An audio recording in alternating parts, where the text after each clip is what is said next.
Avatar Legends has released a guide on how to play Aang, which is really cool. There's also the Mr. Big trailer for Fatal Fury, which we'll check out. The coolest thing about this game is that the DLC releases insanely fast, insanely often, and you don't have to pay for the first season, right? From the short gameplay snippet we saw, he looks like a Fatal Fury character. He combos off an overhead, he does like an ender, and it does the camera zoom. EXSPG. That is a lot of characters to come out already. They are cranking shit out. Play the themes. I'm getting a real Mr. Big vibe from this guy.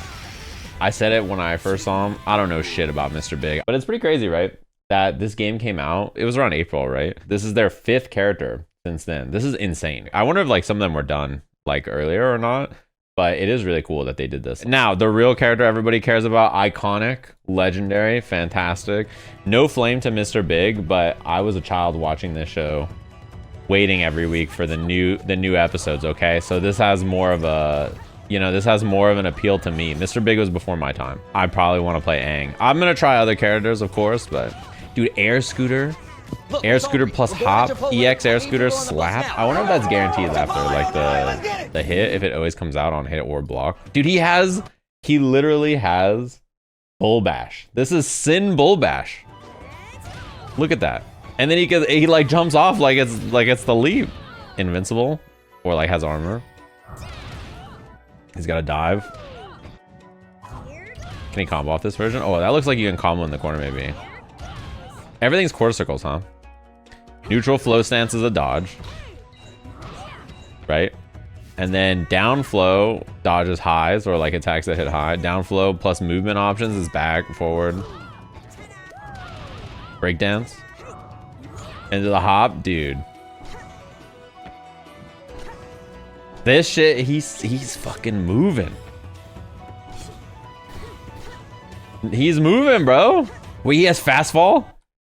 What? He has fast fall? How fast can he do a normal off this, I wonder? Wait, it's literally just, you could just fast fall down and throw. It's the burrito OS. Oh, he has hop buttons off of this? Oh, that looks plus. Oh my god, he has the Swiftmaster thing. We saw that last time. He has Rachel Wind? He has Rachel Wind? What? Oh, he can combo off this. Oh my god. Oh my god. What was that? Okay. This is the most melty blood. Like, look, he does the double, the 2A, 2A. Then he can leap after, and then he can combo off this. It's a Sin combo. It's crazy this game's combos, from just what I saw, look cooler than Tokon's. Listen, I've been hating. But Spider-Man needs to save the day. He needs to swing in and just go crazy in Tokon for me. I gotta see a cool combo. I saw a lot of people saying this shit looks like a Flash game in 2006. I mean, I played that Avatar Flash game they had way back in the day, like the fake MMO thing that they were making that like died. This shit looks exactly like the show. It looks great. I like the way the characters move. The kits look fun. The variation stuff they showed off was very cool. Did I cover that on here? Did I talk to you guys about that? Basically, the support characters are like variations for an MK or like, yeah, Melty Blood Moons. So these are like the Aang support characters, right? So if you want to be like, okay, for Aang, I like playing this one because like it gives me better mobility on air scooters. It makes them faster or like gives them new moves. Do you see this? The fucked up thing is, I think that one of them looks insane to me. The other one looks really cool, but one of them looks insane. But this shit, dude. With Momo, you receive greater control over your glider by pressing left, right, or nothing with the flow button in the air. And look at him just hopping on the back, like Momo just holding your leg back there.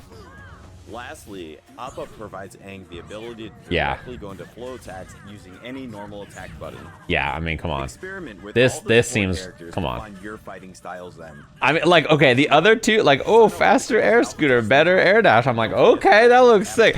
Appa lets you cancel your normals into all your flow options. Okay, all right, bro. Appa, like, come on, man. Why'd that shit say Appa turns you into Thanos? The other two give you spinny gadgets. You get a fidget spinner, you know what I mean? No, I've not tried this game at all. I don't know who has. I guess, like, Justin is, like, their ambassador or something. Does he like Avatar like that? I honestly have no idea. With Justin, it's hard to say. He'll do anything, bro. I could see Justin being like, I watched Avatar as a child. My boy Aang doing some bending? That's OD. What if he was just like, the movie's not that bad. M. Night Shyamalan? Yeah, I also think it's cool that they're just like sticking Korra characters in. There's so many cool characters they could put in this game from both like Zahir, right? I mean, any of his squad of the Red Lotus like would make sense. Every villain in Korra is dope. Don't you mean the White Lotus? The White Lotus and the Red Lotus are different. Yeah, White Lotus is Aang's, and then the Red Lotuses are the bad guys. Quote unquote bad guys, bro, they are bad guys. Their ideals may not start very evil, but they definitely, yeah, kidnapping, poisoning people. Oh, so they're the CIA? Yeah. Kuvira on her path where she has a giant robot and she's metal bending and she's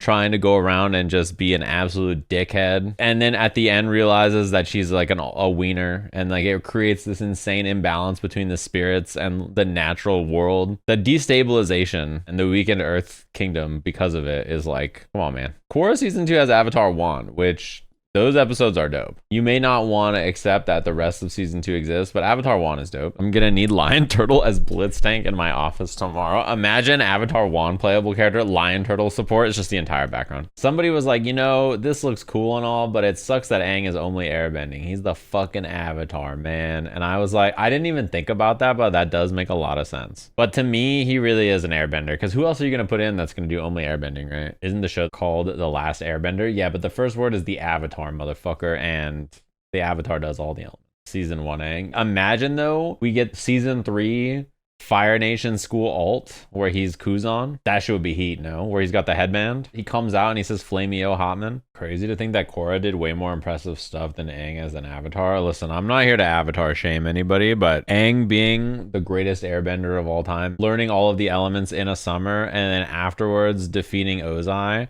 is pretty fucking crazy. I'm not gonna lie to you. Like, you know the summer you get where you get like the double learning in Uma Musume? He basically did that. He was on an insane run in the Uma Cup to like learn all the elements.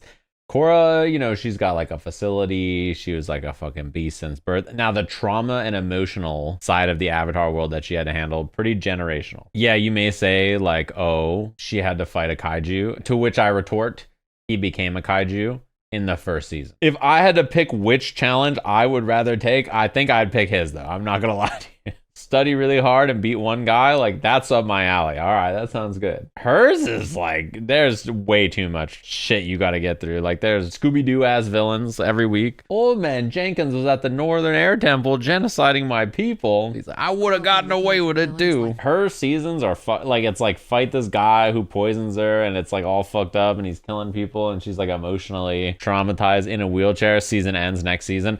Yo, what's up? I'm fucking crazy metal dictator, bitch. I've got a giant mech with a laser beam. And you're just like, bro, I was in a wheelchair 3 weeks ago. Like, all right. She revived the whole Air Nation BTW. I mean, first of all, Tenzin was already working on that. He was already handling business there. Second of all, that was a side effect of a much larger, like, spiritual transpondence that's happening in the world. That was cool though. She definitely assisted. Aang was bald. Let's not downplay his struggle. He can grow hair. He has hair in season 3. He just shaves it because he's a monk. Ain't got to deal with cabbages. No, he doesn't deal with cabbages, bro. They got to deal with him. What's interesting about being Avatar's strongest soldier is the Hunter x Hunter bit was because no one was excited for that game. Everybody thought it looked like shit. The joke became, I'll be a contrarian and be like, yeah, guys, this looks fun, smile. And then when the netcode was bad, I was like, I'm not buying this shit. And that was the end of it. This is the one game where when people talk lore, I'm with you. I've seen it all. I'm pretty excited for this. I mean, honestly, I'm booting up Marvel Tokon first to play Spider-Man because let's all be honest here, that's what it's all about.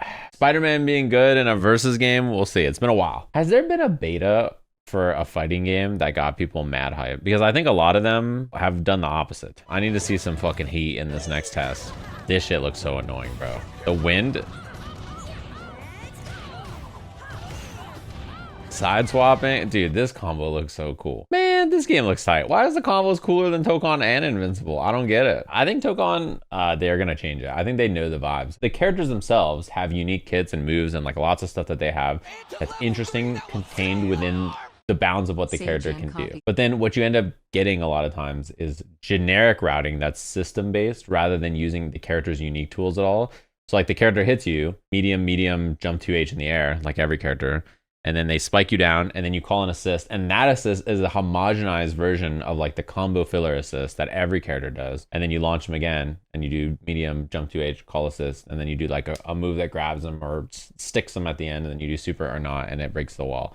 And what ends up happening, instead of feeling like, ooh, I'm playing Storm and doing some unique things with Storm that are fun and cool to her kit, it's like, I'm playing Storm and I hit you and I did the same combo that Captain America can do, that Doom can do, that Spider-Man can do. Yeah, I hate to use the word, but they're all functions within the system doing the same system combos. And it's made worse by the fact that the assists even become homogenized. No matter what characters you pick, all of it looks the same. And I don't think it's a complicated thing, but what I'm looking for is like a shift away from system combos and towards the character's individual kits. I'm quite interested to see what their changes are to tagging and combos end up being. If the combos and like the system are going to lead to really, really cool stuff, or if it's going to feel too restrictive, and then where they balance after that. This is like announced in their Discord, I guess. New quick tag mechanic with added quick action adjustments to improve responsiveness. What does this mean? I don't know. Added a new quick action button, quick tag, another bind, allowing smoother character swapping during battles. So I'm getting the sense that this is basically a faster way to active tag than like what they existed in the game. I think another macro is nightmare fuel sounding, to be honest with you. So I'm pretty scared about that. Added new routes to link attacks, including new manual input options that do not trigger automatically. I'm guessing link attacks are auto combos. So maybe auto combos are more functional in some way, or like you have better bailout points if you get them. It was really easy to accidentally get auto combos in this game. So having ways to bail out of your auto combos so you're not stuck is nice. I'm going to be able to play this a little bit more. I didn't really get to play the last test a ton, so I'm more excited now because, first of all, Spider-Man's in. They have 8 characters now, which is hype.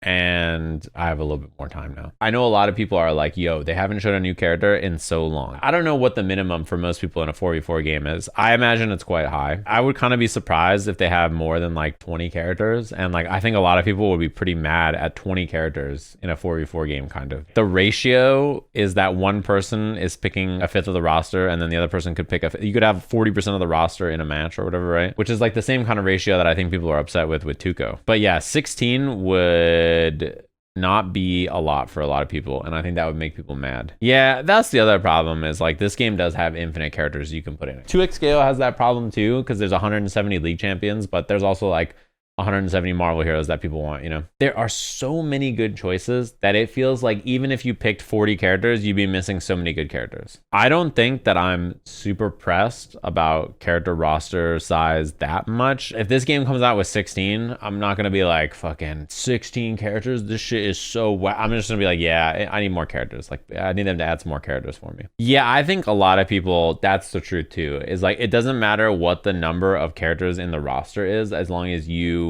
have characters you enjoy. Oh, I did hear about like Granblue's adding new control schemes also. I didn't see what they are. Smart and super ultimate. I don't know what these mean. Have they elaborated at all? Is it weird that fighting games have become harder for me to grasp as companies have tried making them simpler with less motions but with more buttons? If you're playing on stick or leverless, it's definitely very hard. If you're playing on pad, it probably doesn't matter. If you're gonna do special move buttons, like this is what happens. It starts to like cannibalize space on your controller. That's the trade-off. I think Street Fighter Modern was very useful to help onboard players and like get them playing the game. I don't even know if they needed the modern controls to like play, or if it was just having the option just created like it broke down a barrier. And to be honest, I think the more important part about modern is the auto combos than the special move button. Most people in Street Fighter, whether they can do the inputs or not, they can't do like a single combo when they're new. The way Street Fighter controls work is like the most convoluted of all the fighting games. Like just doing links on the ground and stuff, like it's just hard for people to get their brains around it. Street Fighter combos are hard to do on accident. If you play League of Legends and you hit QWER, you can do a combo in a